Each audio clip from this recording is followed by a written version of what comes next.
Hello everyone. So I'm making this video to discuss what I think could be a dangerous word, and is the word likely or unlikely. And I will then explain what I think we should replace this word with to be able to think more clearly. So the word likely or unlikely, probable or improbable, it's based on the idea of probability. So for example, someone say, I think I'm going to win the lottery. And someone could answer, I think that's very unlikely. And that makes sense. It's correct thing to say because let's say the odds of winning that lottery are like 1 in a million. So if the person say, I feel like I'm going to win the lottery, someone could say, well, I think that's unlikely, that's improbable. The probability is low. So they make a statement about a low probability.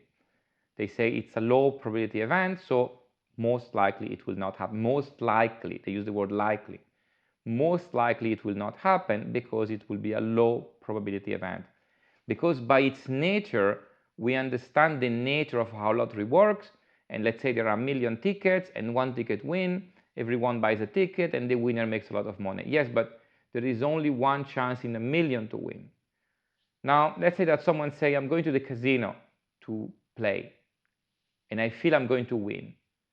Well, here it's a little bit more difficult to say, I think it's unlikely. Because if they do a single spin on the roulette, then it's really 50-50. Because we know the probability, we know how the roulette works, it's 50-50. So they may very well win, it's 50-50. But then maybe it's more than that. Let's say that we know that on average, because they will most likely do more than one spin, and usually people, they keep spinning the wheel until they lose everything. So most people, they may very well be winning at some point, but they will continue to reinvest their gains by spinning more and more and more until eventually they just lose everything.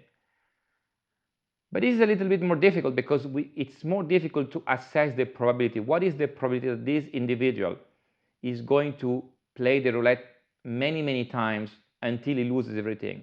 Of course, if he explains his strategy, let's say he say, so I'm going to go to the casino tonight, and I'm going to play the roulette, and I'm going to keep playing until I lose everything. Well, then it's 100% sure he will lose everything. But he could say, I'm going to keep playing until I either make a million or I lose everything. Then the question will be, what is the starting amount? And let's say he says $1. So basically it's easy. So if he keeps doubling, he has to do $1 and he has to win. Then he has $2, he has to bet again and win. $4, bet again.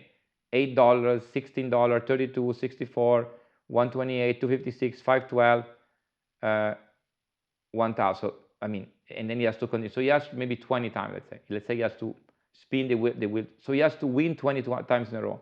Now, what are the odds of winning 20 times in a row? I don't know how to make the calculation, but it's extremely low.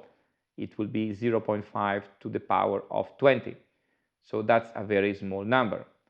So then we can say it's very unlikely. But if the person does not explain the strategy, let's say he say, I'm going to the casino to play, and I feel I'm going to win. It's like, it's hard to make a statement if we don't know his strategy. He could be making only one spin, then he has 50% chance to win. Or he could be making, I don't know, he could be playing poker, maybe he's very good at poker. Or he could be playing poker and he's very bad at poker. So here it becomes more difficult. But we have this tendency to use the word likely even when we don't know the probability. And I think this is the danger. So the idea of likely is an idea of probability. It's an idea, I mean, but probability is something that we can use only when we can effectively assess the real probability, which most of the time we cannot. So we know the probability of the roulette, it's 50-50. We know the probability of the lottery, it's 50-50. Someone could say, I believe I'm going to die around 70. But there are statistics. Most people die between 70 and 80. So we can say that's likely. If someone say, I believe I'm going to die at 20, we can say that's unlikely. But again, we have to see the specific case, because if he has already cancer, if he had cancer at 15, then yeah, maybe he could die by 20. But in general, what I'm trying to point out is the fact that we often use the word likely when we don't know the probability. So someone could say, I think this guy is going to do well. This marriage is likely to be good, or this is likely to be a good deal, or this is likely to be a good restaurant, or this is likely to be a good investment, or it's unlikely for this to happen. Sometimes you can say it, like it's unlikely there is an earthquake today, because earthquake may be like once every few years, but it's actually likely that there is an earthquake within the next 100 years. Of course, depends the intensity of the earthquake. So, but the thing is, so what is the word to use when we don't know the probability? The word to use when we don't know the probability is the word uncertain. So there is no certainty. So for the roulette, it makes sense to use the word unlikely because we know exactly what the odds are. So we know it's 50% chance. It's by design in the game. But then if we say someone is starting a business and we say, I think it's likely that it's likely that he is going to succeed. We cannot say that because unless we have a specific frame that we can use to assess the exact probability or an approximation of the probability, then we are just in the domain of uncertainty. Uncertainty is not a low probability. It's an unknown probability. It could be very high or very low. We just have no idea. So there is just no way to know what is going to happen. So let's say, for example, let's imagine a game where a game that will be completely uncertain. So someone will say, I'm going to put something in a box and you have to guess what it is. I mean, well, of course, one could say it's unlikely that you guess because they could potentially put hundreds of things. So how would you guess? But in general, you could also say it's just uncertain. So like let's say someone goes to a party and then you ask them if they had fun or not, but before they answer, you try to guess and I think it's likely that it was fun. Likely based on what? It's just uncertain. So the danger of abusing the word likely or unlikely is that we are kind of putting probabilities where they are not. Because I will make this example. So in the stock market, I mean, it's kind of a stupid example, but I think it can be helpful. So if one could guess, let's say, which stock will do well with a 60% accuracy, they will very quickly become the richest man in the world. Because if you could guess, you could say, okay, so this stock, there is a 60% chance that it's going to go up, let's say tomorrow, on the next day. So you buy it, and then 60% it goes up, 40% it goes down. Of course, you do it with a small amount of capital, but you keep doing it every day. You will very, very quickly become extremely rich. So you guess. I mean, you guess. So maybe that's not the right example actually, but so I will still try to continue on this example. So what I wanted to express as an example is the idea that there is basically no difference between being able to predict something and being able to predict the probability of something. Both will be incredibly powerful. So in some way, if one could predict, there is no difference between predicting which stock is, of course it's impossible, but it's just an example. There is no difference between predicting which stock is going to go up, let's say, and which stock has a certain probability. So in some way, if you could know the probability of things, you will perform as well as if you knew the thing itself. So if you can know, let's say that there is a stock and we don't know if it's going to go up or down, it's uncertain, we have no idea. But if you could predict not the direct, you don't have to predict if it's going to go up or down. You just have to predict the probability. So if you could predict the probability and say, there is a 75% probability that this stock goes up, that's more than enough. But the thing is, you cannot even assess that. You cannot assess the probability, because if you could assess the probability, then it would be very easy. Just put a small amount of money and do it very, very often, and very quickly you become the richest person in the world. So I'm not talking about predicting the future. I'm not talking about being able to predict which stock is going to go up and which is going to go down, which of course is impossible.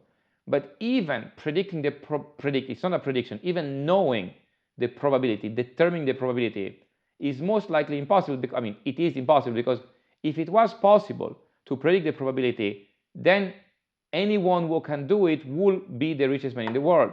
But the richest man in the world is not someone that has been very good at predicting probabilities. So, I mean, some people are rich, but again, we have to look at the specific track record. Even for investors, it's like sometimes it's based on just a few key trades, or there could be other factors. But in general, what I'm trying to say is that for most things in life, you cannot assess the probability. So it's not just that you cannot predict the outcome. You cannot predict if this stock is going to go up or down, but you cannot even predict its probability. So you cannot say there is a 60% chance that this stock goes up. You just cannot. You cannot predict the probability for most things. For certain things you can. So in the roulette, you know the exact structure of the game, so you can predict the probability. For the lottery, you can, because you know the structure of the game. But for most things in life, not only you cannot predict the outcome, but you cannot, so like in the roulette, you cannot predict the outcome, so you cannot predict if it's going to be black or red, but you can predict the probability. You know that it's 50-50 for each. But this is an exception. In real life, you almost never can do that. You almost never can know the probability. So what is the probability? So is this stock going to go up or down? You have no idea. But even the question, what is the probability of this stock going down? You also have no idea. Well, if you believe in efficient markets, you can say it's 50-50 because you assume that it's already priced in. But let's exclude then the case of stocks in general. So it's like your friend wants to start a business. What is the probability that he will succeed? You cannot tell. I mean, you could use the base rate as some kind of reference. So in general, what are the chances that people that start a business succeed? You could use a base rate. You could use an average, an aggregate. And that could be kind of some sort of reference point. But I'm not trying to nitpick or to go into extreme detail here. I'm just trying to stress the fact that we often unconsciously use the word unlikely or likely because we feel that the probability is knowable, that it's possible for us. We understand that we cannot make the prediction, but we feel that very often we can tell the probability. And what I'm saying is that in reality, not only we cannot make the prediction, but we also cannot establish the probability. Most of the time, except for a few situations, like let's say the roulette and the lottery, we cannot even know the probability. So in this case, it's much better to use the word uncertain. So your friend wants to start a business. Is he going to succeed? And you don't say that's likely or that's unlikely. You say that's uncertain. It's just complete uncertainty. So uncertainty, because when you say unlikely, it means because if you know, you know. So it's going to succeed, it's going to fail.